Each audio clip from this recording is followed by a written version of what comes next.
The lord to everyone. ఈరోజు దేవుడు మనందరితో మాట్లాడేటువంటి మాట ఏంటనంటే, మరియు మీరు సర్వలోకమునకు వెళ్ళి సర్వ సృష్టికి సువార్తను ప్రకటించుడి, దేవునికి మహిమ కలుగును గాకండి.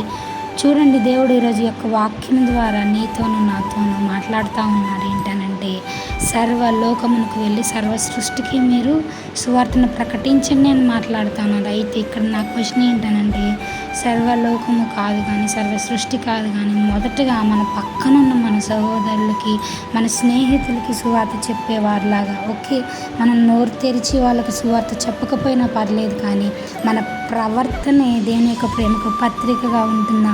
మన ప్రవర్తనను బట్టి వాళ్ళే మనల్ని, మీరు ఇంత మంచిగా ఎలా ఉంటున్నారు, ఇంత ప్రశాంతంగా ఎలా ఉంటున్నారు, ఇంత సమాధానంగా ఉండడానికి కారణం ఏంటి, నీకు కోపం ఎందుకు రాదు అని వాళ్ళే అడిగి నిజంగా మన దగ్గర నుంచి తెలుసుకోవడానికి ప్రయత్నిస్తూ ఉన్నారా అండి? నిజంగా ఒకసారి మనల్ని మనం చెక్ చేసుకుందామా?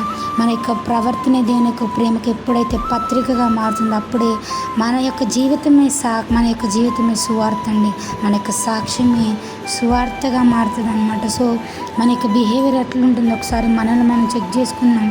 మన చుట్టూ ఉండే వాళ్ళతో మనం ఉండే యొక్క విధానాన్ని బట్టే దేవుని యొక్క సువార్త అనేది అక్కడ ప్రకటించబడుతుంది. కాబట్టి నిజంగా ఈ రోజు నుంచి ఆయన దేవుని యొక్క ప్రేమకు పత్రికగా ఉండేవారిలాగా ఉందాం. ఇట్టి వాక్యము దేవుడు మన జీవితంలో ఫలింపజేయునుగాక.